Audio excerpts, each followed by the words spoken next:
Баршаңызға қайырлы күн. Мен бүгін сіздерге керемет тіске басардың рецептімен бөліскім келіп отыр. Ол үшін бізге өте қарапайым заттар керек. Видеоның соңына дейін қараңыздар. Алдымен осындай сарыағаш суын 150-160 грамм алып ыдысқа құйып аламыз. Және оған 1 шай қасық шекер, 1 шай қасық тұзды салып, және 2-3 ас қасық майды құйып, жақсылап араластырып дайындап аламыз. Және сұйықтығымызды дайындап болғаннан кейін електен өткізілген 300 граммдай ұн керек, немесе 330-320 дайындай берсеңіздер болады. Осылай ұнымызды дайындап алып, ортасын ашып, жаңағы сұйықтығымызды құйып, қамыр илеуді бастаймыз. Видеоның соңына дейін қарап отырыңыз. Осылай барлығын араластырамыз, қамырдың басын біріктіреміз. Өте жұмсақ қамыр болып шығады, нәзік болып шығады, қатып қалмайды, қорықпаңыздар. Қолдарыңызға жабысып жатса, аздап ұн шашып жіберуге болады. Осылай қолдың көмегімен жақсылап илеп аламыз. Мінекей осындай бір зуала қамыр болады, және бұны ортасынан екіге бөліп, екеуін де дөңгелекше етіп, пакетке салып жарты сағатқа қойып қоямыз.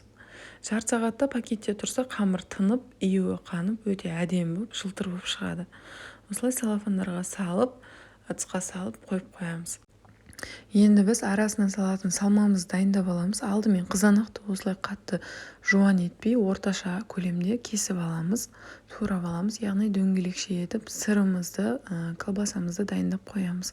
Сырмен де эмир сыры, моцарелла сыры, яғни соны қолдандым. Сіздер оны комо сырымен араластырсаңыздар да, ауыстырсаңыздар да болады.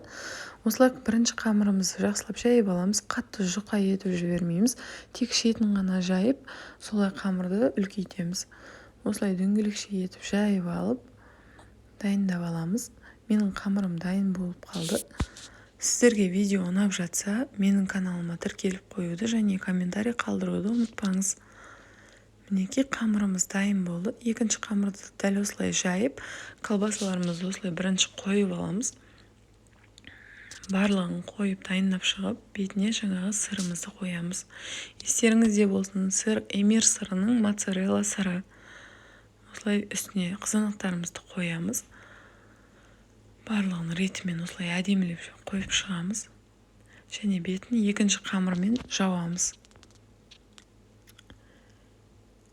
Қамырмен жауып болғаннан кейін шет-шетін осылай басып шығамыз, және ортасынан тағы да басып шығамыз. Енді қамырды кесетін арнайы дөңгелекшелер бар. Болмаған жағдайда мен сияқты бокалмен кессеңіздер болады. Осылай барлығын кесіп аламыз.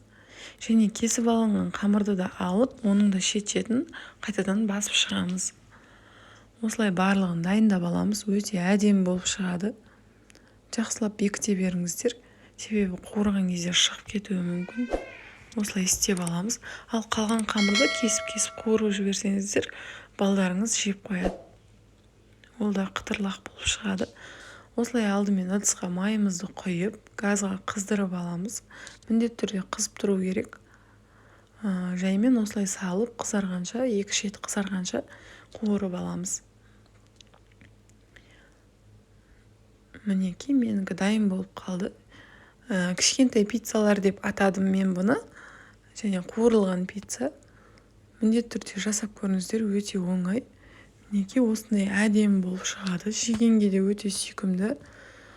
Міне дайын. Ыстық кезінде жесеңіздер өте керемет болады. Арасы осылай өте әдемі болып тұрады. Балаларыңызға міндетті түрде жасап беріңіздер. Астарыңыз дәмді болсын.